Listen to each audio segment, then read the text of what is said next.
Hello, and welcome to Autocracy Now! As part of our series on Stalin, today's episode is The Great Terror, Part 1, Devouring the Children. Like Saturn, the revolution devours its children. This phrase was coined by Jacques Dupin, a French royalist during the era of the French Revolution. During the Great Terror, Robespierre and Saint-Just, both intellectual, idealistic men, were convinced of the necessity for the revolution's survival for their old allies to be liquidated. The men who had stormed the Bastille and triggered the original revolution, such as Georges Danton and Camille Desmoulins, would be executed on vague, trumped-up charges. Lenin and Stalin had admired Robespierre's insistence that the revolution had to occur hand-in-hand with terror. History doesn't repeat itself, but it certainly rhymes a lot of the time. On the 19th of August 1936, 16 demoralised and broken men made their way into the Grand October Hall in the House of Unions in Moscow. Amongst them were the star defendants of Zinoviev and Kamenev, these men who had rubbed shoulders with Lenin and played crucial roles in the early stages of the revolution. They were to be put on trial, accused of orchestrating one of the most extraordinary conspiracies in political history. These men, former prominent Bolsheviks, were accused of organising a vast and shadowy secret movement, collaborating with the Germans, Mensheviks, and other suppressed political parties and forces within Russia. Not only that, but even when they had been storming the Winter Palace in 1917, they were accused of having been secret agents in the pay of the British government. Why exactly the British government would want to overthrow the Tsar and replace him with a Bolshevik party that immediately pulled out of the war with Germany, thus freeing up German armies to fight in the trenches against the British, was never really explained. The crimes that they were accused of? Plotting the assassination of Stalin and a whole host of his underlings, and succeeding in the assassination of Kirov in 1934, with the ultimate aim of overthrowing the Soviet state in a vast counter-revolution. This was no ordinary trial. We've already discussed how the judicial branch of government in Russia had always been an arm of the executive branch, and how the Bolsheviks had used it to fulfill their political goals. But the great Moscow trials at the start of the Great Terror took this to new heights. It was no trial at all, but a piece of political theatre. Every single one of the defendants confessed the crimes they were accused of in full. Indeed, 5 out of the 16 defendants were plants from the NKVD secret police, whose sole purpose was to implicate the others. The case against Zinoviev and Kamenev were full of holes. Stalin had written the charge sheet and the confessions himself. Montefiore describes him as, quote, revelling in his hyperbolic talent as a hack playwright. And you can imagine the Machiavellian glee of the artist getting to manipulate the script, forcing his old adversaries to humiliate themselves and dance around like puppets. After all, what could be a finer show for the politically theatric than having your enemies condemn themselves and support your conspiracy theories? Here, in Stalin, I feel like we see the Georgian code of conduct of his school days. We see his ability and desire not to just defeat his opponents, but to crush them utterly. There's more to it, though. If an enemy dies unrepentant or languishes in prison for dissent, they might be remembered as a martyr. But if they're forced to confess to opposing Stalin to undermine the state, and being in the pay of capitalists and so on, doubt is thrown on them and their criticisms are discredited. So we see the vengeful Georgian Abrek of the mountains, but we also see the prima donna who threatened resignation multiple times to receive reassurance from Lenin. We see the fan of drama. The reality, as Stalin surely knew even as he was writing up the charge sheets, was that this grand conspiracy was impossible. Perhaps Zinoviev and Kamenev had access to grind, and maybe they were even on the lookout for opportunities to foment revolution against Stalin, but the ludicrous charge sheet against them was filled with conspiracies that Stalin himself surely did not believe as he was writing them. So this was less about dealing with a genuine perceived threat and more about humiliating old rivals and sending a message to new ones about what happens when you dare to defy Stalin's power. There was no material evidence against them, except, bizarrely, a forged passport from Honduras that was supposedly evidence that Zinoviev and Kamenev had been communicating with the exiled Trotsky. The case presented by the authorities had glaring logical holes. For example, the court was told that Trotsky's son had ordered the assassinations in the Hotel Bristol in Denmark, but it turned out this hotel had been demolished in 1917. Stalin was furious with this embarrassing lapse, which did little to convince the few foreign journalists present that the charges were genuine. He shouted, "What the devil did you need the hotel for? You should have said the railway station. The railway station is always there." Yet despite these obvious errors and the lack of evidence, the defendants made complete and grovelling confessions of guilt. Lev Kamenev said, "I, Kamenev, together with Zinoviev and Trotsky, organised and guided this conspiracy. My motives? I had become convinced that the party's, Stalin's policy, was successful and victorious. We, the opposition, had banked on a split in the party, But this hope proved groundless. We could no longer count on any serious domestic difficulties to allow us to overthrow Stalin's power. We were actuated by boundless hatred and lust for power. Grigory Zinoviev also confessed, "I would like to repeat that I am fully and utterly guilty. I am guilty of having been the organiser, second only to Trotsky, of the bloc whose chosen task was the killing of Stalin. I was the principal organiser of Kirov's assassination. The party saw where we were going and warned us. Stalin warned us scores of times, but we did not heed these warnings. We entered into an alliance with Trotsky." End quote. The reason for these confessions, of course, was that both men had been subjected to prolonged psychological torture by the NKVD. Stalin's order to the NKVD had been simple and cold. "Mount your prisoner, and do not dismount until they have confessed." End quote. Yezhov, the poisoned dwarf who was rapidly rising towards becoming the head of the NKVD, promised the witnesses their lives and the safety of their families in exchange for these dramatic confessions and for testifying against their fellow Bolsheviks.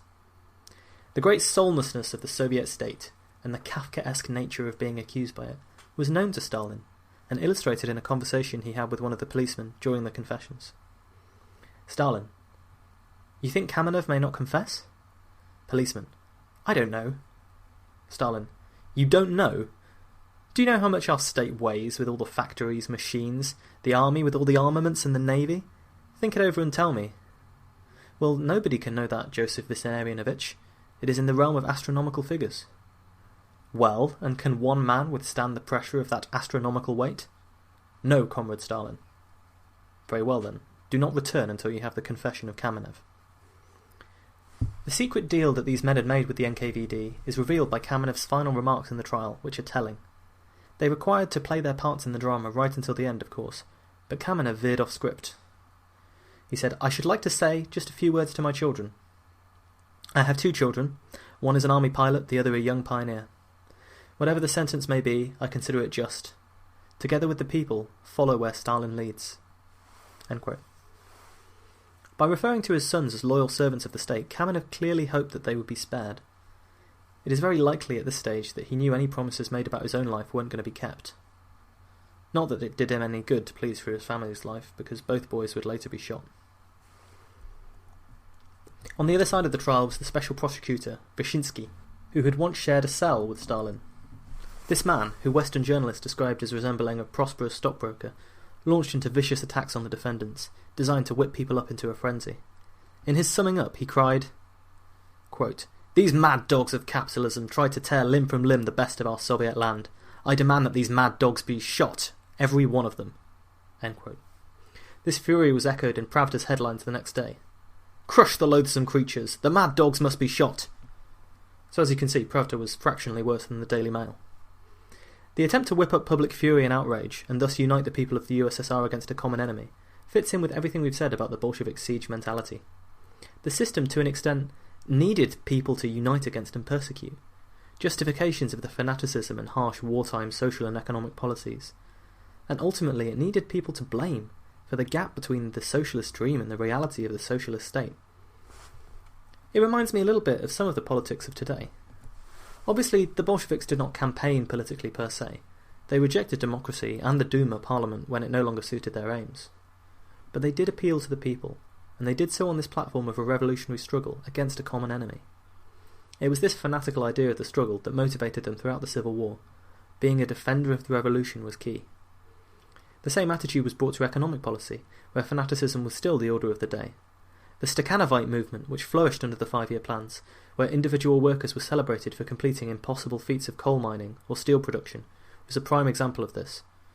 The original Stakhanov was a man who'd broken the record for coal mining, although it turned out that he did so with the use of some additional equipment, so the goal that he set for others to follow was just ridiculous and not especially fair. Idealism about the revolution and paranoia about it being undermined, they went hand in hand. Like so many figures who promise radical change, and then suddenly find themselves in a position of power, the Bolsheviks found that it was easier to rail against enemies than to construct the paradise that they'd promised and dreamed of.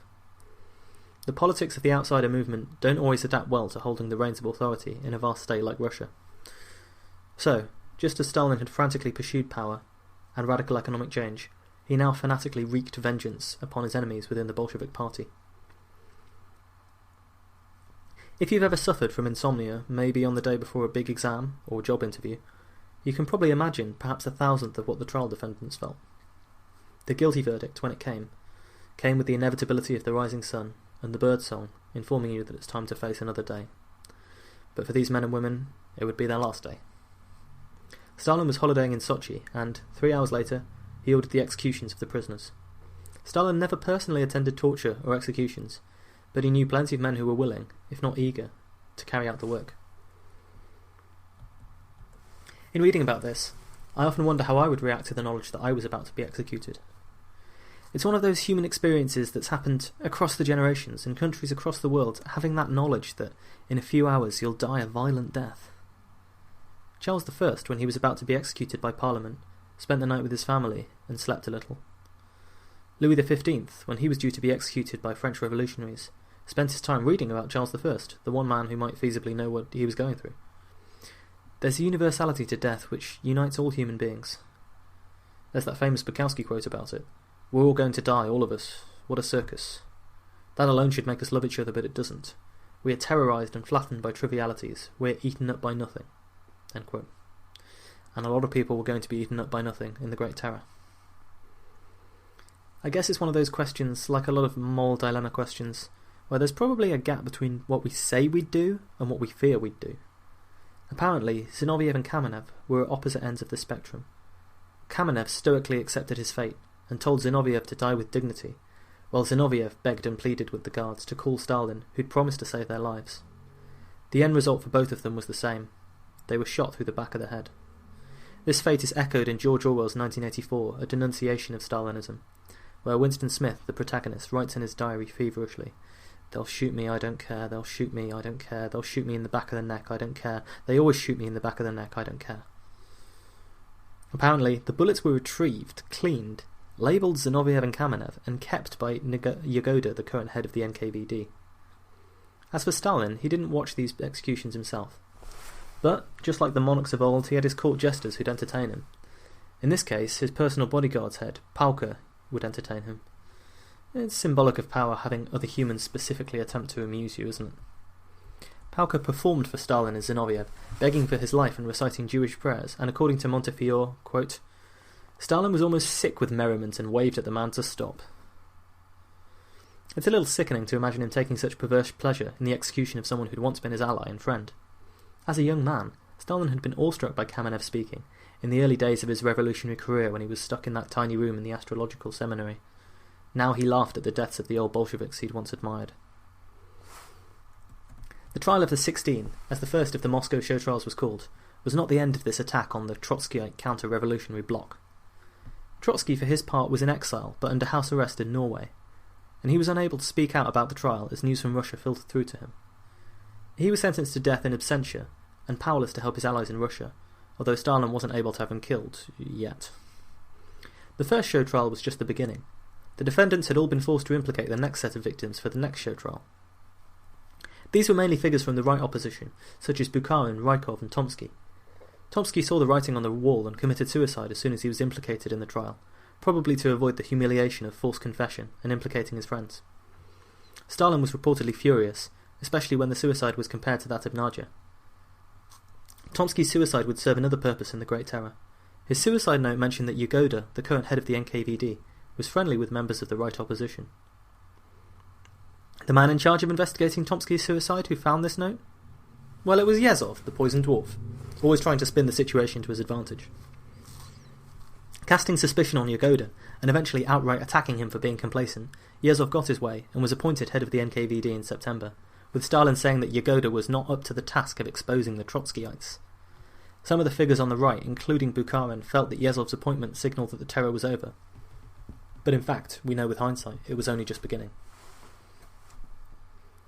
The NKVD was a vast organisation with incredible powers, and its head was likely the only person whose personal power and influence could begin to rival that of Stalin's in the USSR. Yet this dismissal of Yagoda showed that not even this body was immune from Stalinist persecution. Likova, another candidate for the job of NKVD head, refused, preferring to stay in his region of Russia, Abkhazia, where he enjoyed considerable popularity. Likova was invited to dinner with Beria, the serial rapist who'd wielded the axe in Stalin's garden and promised to cut down any tree that Stalin wanted him to.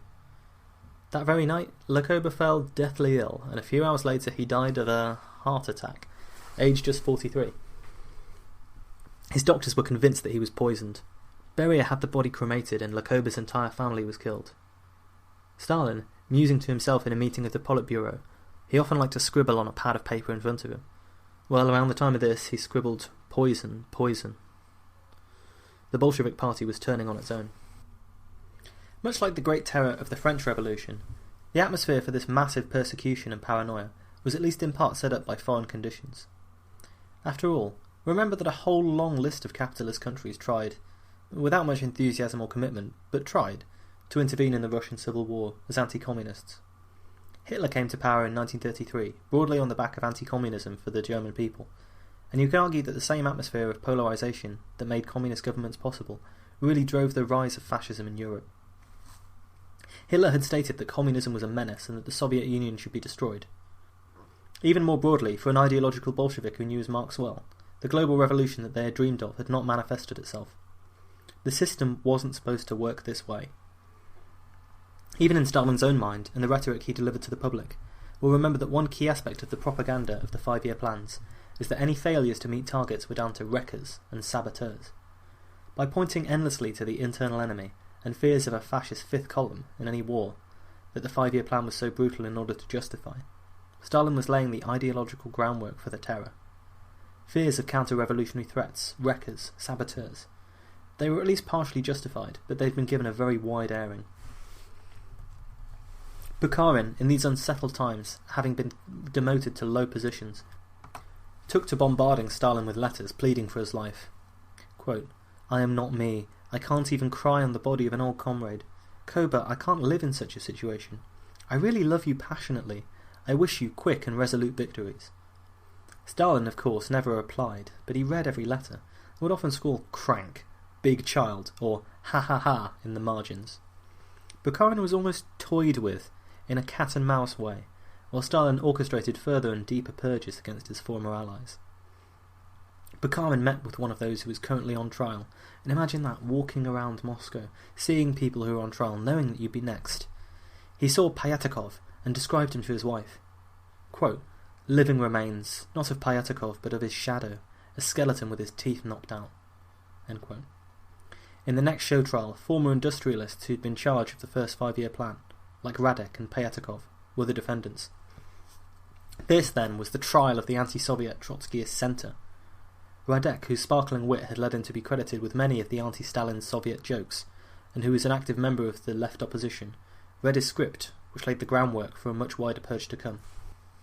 Radek confessed to being involved in this Trotskyist plot to overthrow the state, but he also described semi-Trotskyites, quarter-Trotskyites, 1/8 Trotskyites, people who helped us, not knowing of the terrorist organisation but sympathising with us, people who from liberalism, from a front against the party, gave us this help.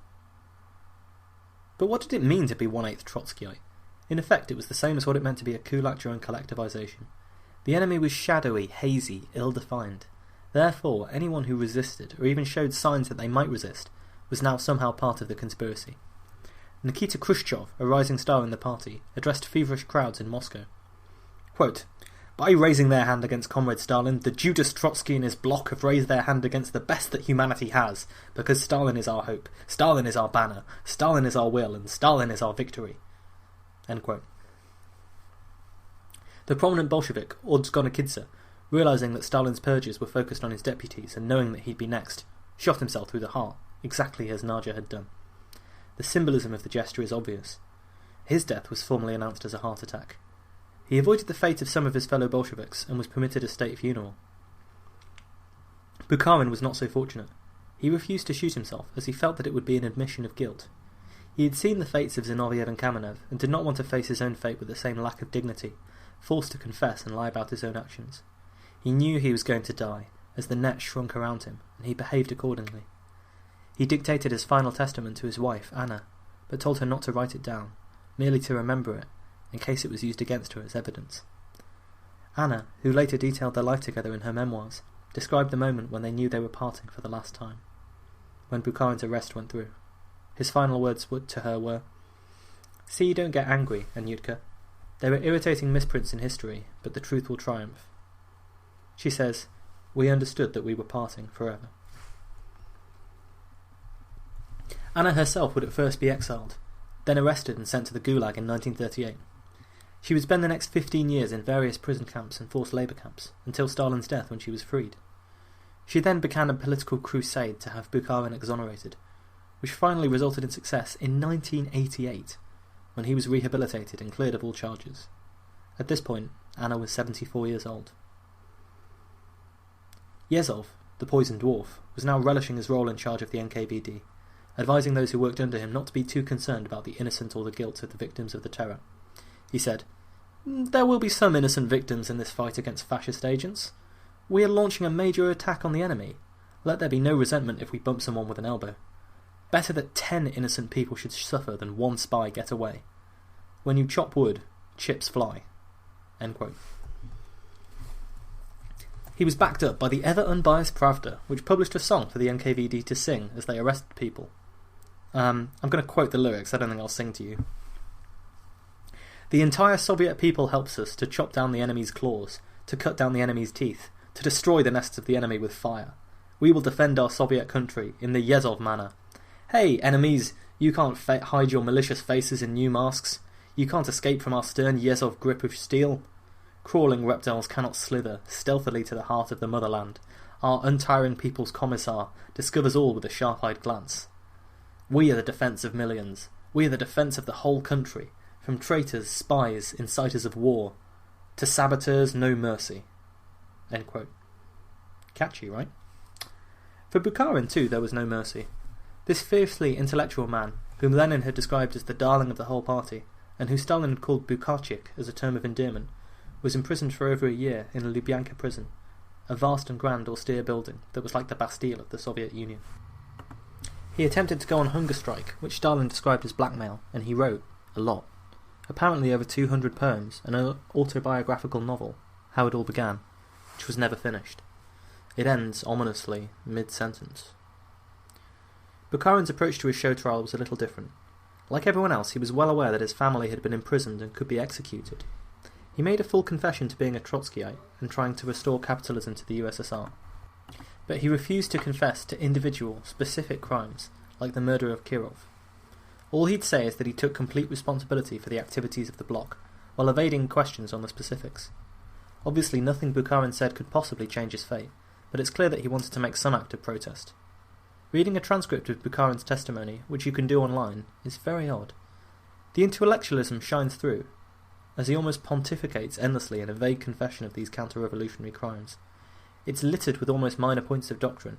Allow me to continue this thought, comrades, and as incredibly verbose and eloquent as his writings often were, even when he was confessing to entirely fictional crimes.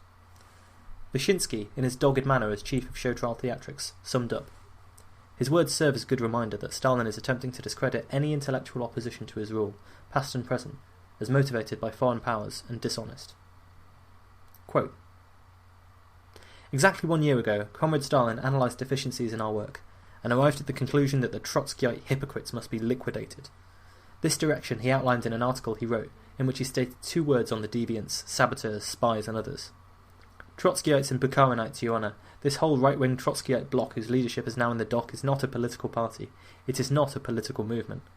This bloc has no ideological content, nothing intellectual, as was the case with earlier members of this clique. Now it is sunk into the fetid ground of underground spies. This is a 5th column, a Ku Klux Klan, which has opened the door to the enemy, who is a sniper from a secret perch, who wants to help invading enemies conquer our villages and cities, who wants to contribute to the defeat of their own country. It is clear that these so-called masters must be mercilessly crushed and destroyed." End quote. Despite his vague confession, Bukharin maintained his innocence in letters to Stalin, written in the same effusive and gushingly emotional tones of his earlier letters. Again, Stalin never formally responded to the desperate Bukharin, but we can infer what he thought of the letters from 2 pieces of historical fact.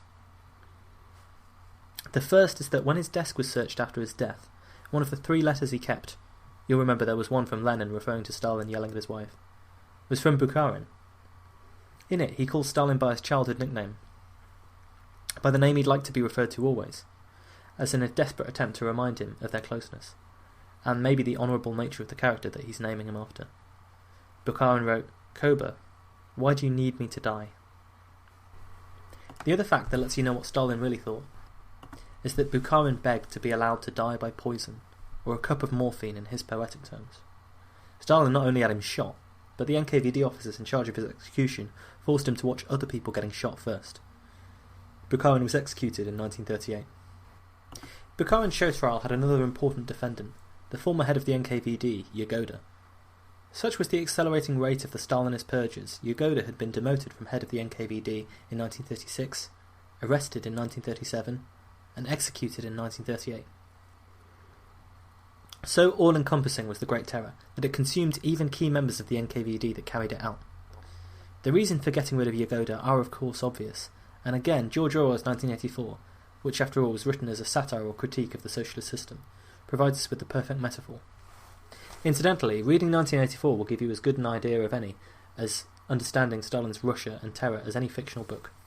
Emmanuel Goldstein and his endless, undefeatable conspiracy that dissidents are associated with, and forced to confess to associating with, and so on. It's a perfect metaphor for the endless Trotskyite accusations. Indeed, given the obvious anti-Semitism involved in the naming of the demonised figure, Goldstein is an obvious cipher for Trotsky. Plenty of scholars have pointed out that Goldstein's book is just like Trotsky's writings or a parody of them. The mysterious organisation he leads, the Brotherhood, may be real or may be a fabrication of the party leadership. We never find out. But it serves the exact same purpose as the Trotskyites. Orwell himself, of course, was a socialist who had believed in the socialist utopia, but was utterly disillusioned with how it had been betrayed by the USSR, and subsumed into totalitarian control. Goldstein's book, the secret underground pamphlet that Winston Smith reads in 1984, is a basic explanation of the principles of socialism, and, by the time 1984 is set, the society which claims to be socialist has suppressed even this philosophy, in favour of blind and slavish loyalty to the party. In case it's not clear, I really love 1984. In that book, the protagonist Winston describes doublethink, which is how citizens are supposed to deal with the information that are against the story they've been told by the state. You force yourself to forget it, and then you force yourself to forget the act of forgetting, and so on, and so on. The lie is always one step ahead of the truth. Stalin used Yagoda to purge the system of Zinoviev and Kamenev, and also Kirov. Then he used Yezhov to purge the system of Yagoda, and his likely complicity in killing Kirov. And, spoiler alert, the poison dwarf will not die of natural causes either. It's very difficult for me to muster even the tiniest bit of sympathy for Yezhov or Yagoda, but both must have known the full scale of the horror when it became clear that the purges were pinwheeling around to take them out. There would be no mercy for their friends, families, or associates. Yagoda, perhaps sarcastically when he knew that he was doomed, told one of his investigators that there must be a god after all. After all, if Stalin was in charge, he deserved to be raised up for his loyal service to the regime. But if God was really calling the shots, well, he deserved his punishment. As Yagoda put it, look where I am and judge for yourself. In the Russia of the Great Terror, men sat in offices, inventing elaborate confessions for Stalin's enemies, while other men sat in other offices, writing elaborate confessions for those first men. The system erased all opposition, and then erased the evidence that the opposition had been erased. One of the most iconic images from this era is a doctored photo of Stalin and some associates. By 1939, Yezhov had been removed from the picture completely. One year, the NKVD is singing your praises, literally singing your praises, and the next year you're being erased from pictures of you and Stalin.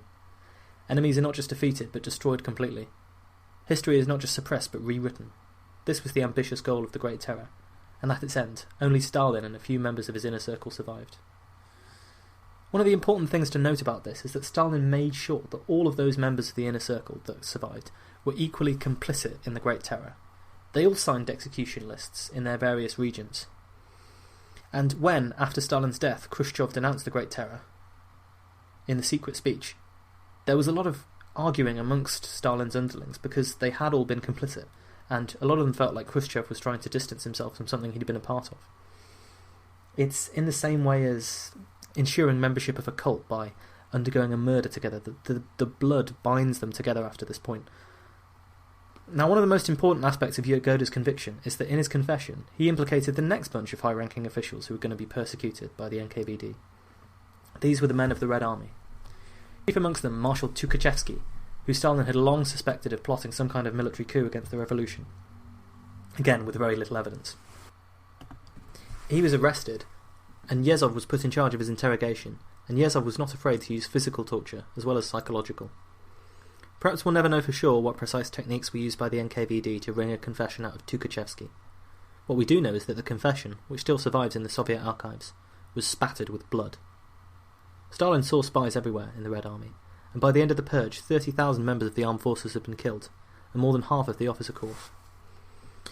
The purge of the army and Stalin's motivations behind ordering it are one of the murkier areas of the already murky Great Terror. For example, Tukhachevsky and others were accused of conspiring with officials from Nazi Germany in a plot to overthrow the state. Of course, this was the standard accusation that was levelled at everyone. Zinoviev, Kamenev, Bukharin, everyone had to deal with it. But there is solid evidence that the Nazis encouraged Stalin's paranoia in this area, in the hope that he'd decimate his own armed forces.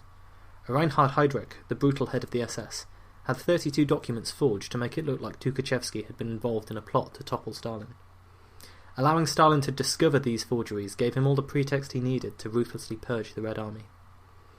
That said, I don't believe, and most historians don't believe, that Stalin was genuinely duped by the Nazi forgeries. It just gave him an excuse to do what he wanted to do anyway, and crush any alternative centre of power. Yet the purge of the army remains, on the face of it, a considerable gamble by Stalin.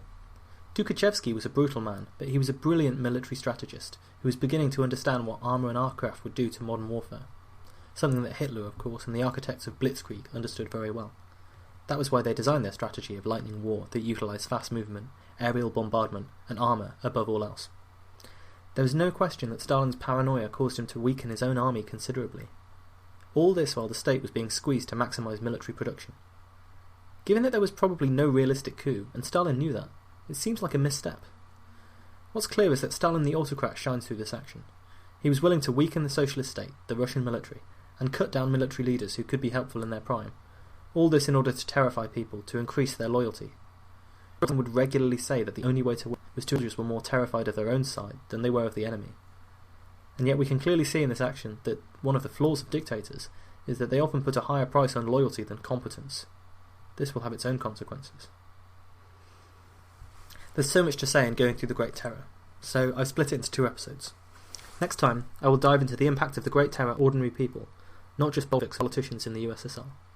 Because of this horrendous purging of society, it was not just limited to the party.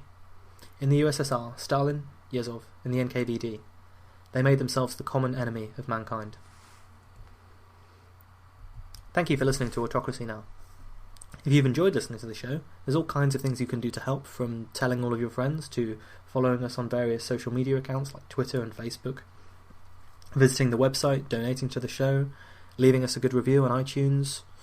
Any of these things will help the show, which is, after all, just me sat in my room reading books and talking about them. See you next time.